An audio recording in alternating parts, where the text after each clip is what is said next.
Hi, everybody. So, I want to talk about grounding yourself and why that is important. Grounding yourself. Why is it important to ground yourself? You got to understand that, as I always say, you are spirit, you're not a body.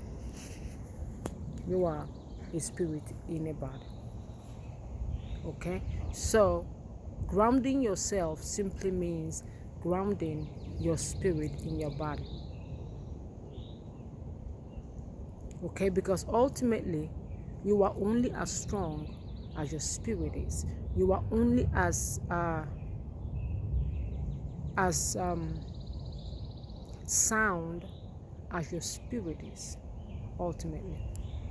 Okay, now there are different ways of grounding. And why is it important to ground? I have to give a little bit of a historical context here. Okay, human beings have gone through epochs, years, millions of years of evolution. Okay, we didn't get here overnight, and in every cycle of evolution there's a goal for the humans to achieve before they move on to the next cycle. Okay, so this cycle of evolution, the goal is for the human to develop the ego. Okay, and then to use that ego to train the other part of the human.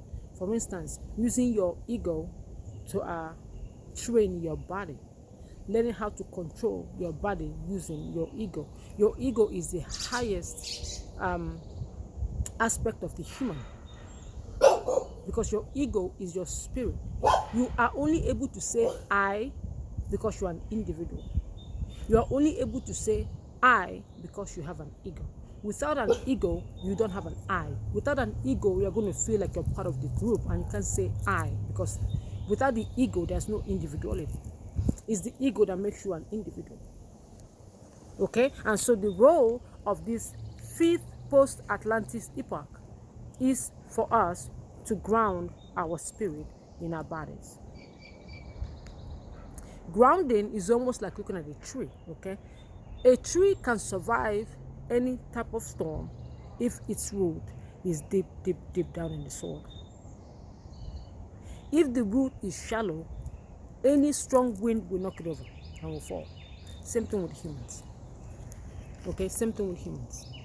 So grounding yourself is almost the same thing as centering yourself. Digging your own root deep into the soil of your essence, the soil of your spirit.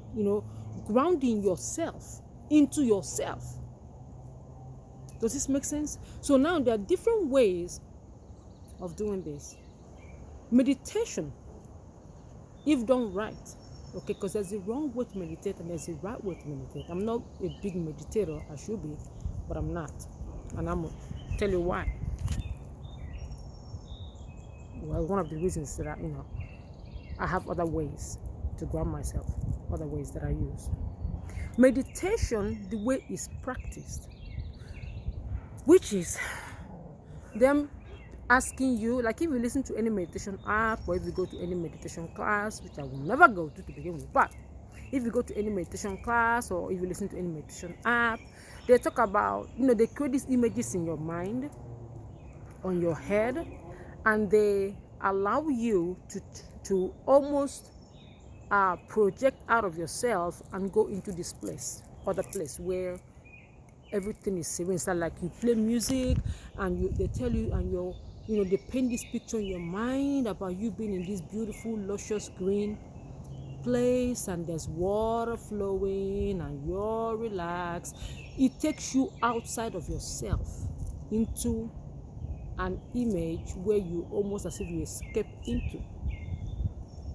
And that image has the ideal peaceful environment, and you're allowed to just stay there in that image and blah blah blah. Now, where did meditation originate from?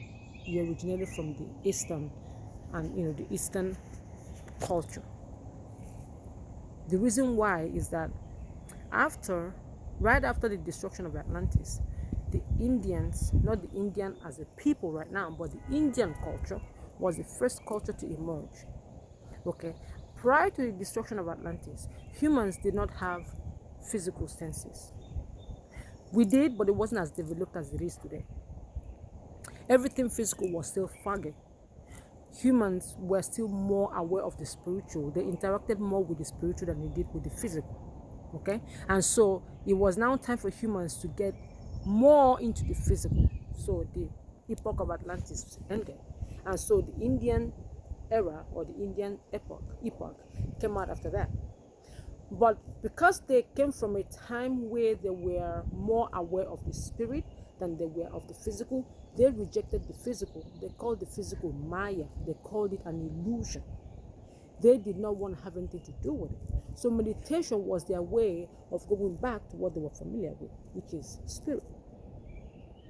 Okay? And so some of that tradition has persisted up until this time. Okay? So, but because after the Indian epoch, it was the Persian epoch, and then it was the Egyptian epoch, and then it was the Greco-Roman epoch before it came to us. Okay? So, but if you look from the Indian epoch, you will see how the relationship between human and nature changed. It went from, us rejecting it totally from the Indian epoch to the Persians who saw nature as a way that the spirit communicated to humans, to the Egyptians who tried to control nature, to the Romans who tried to almost, moved further from where the Egyptians did, and then to us, and then we try to use science to understand nature and stuff like that, to where we are. So the goal has changed. So now the goal isn't for us to now get lost in the physical. The goal is for us to understand the spiritual in the physical. So it's important that you learn how to ground yourself, your spirit. So personally, what I do is that I like to read my Bible, because reading my Bible is my way of feeding my spirit. Okay, it's my way of just reading the words, listening to the music of the words, because the Bible is in layers. So in that way, I connect. It's like I'm actively feeding my spirit when I read my Bible. The other thing that I do is that I'm standing outside now, my feet is on the ground. I connect to earth. Because I don't just connect to the physical earth, I connect to the spirit of the earth. I connect to the spirit of the trees. I connect to the spirits around me. And what other thing do I do? Oh, I do my altar work too. When I do my altar work and I step in front of my altar, I'm connecting with the spirit. And at the same time, knowing that I'm a physical being, but also a spiritual being, allow my spiritual aspect to connect with the spirit and then ground it in my body. It's very important, because if you don't have that, during a time of crisis, you are going to get blown away. During a time of crisis, which is like a tsunami or a hurricane happening, you are going to be blown off course, because you are not grounded. You are not solid within yourself. You hear this word? You are not solid within yourself. You are not grounded. And so people that do meditation the way I talked about it, where you are looking on the outside, it's like that becomes like a drug for them, because they can't sustain that in real life.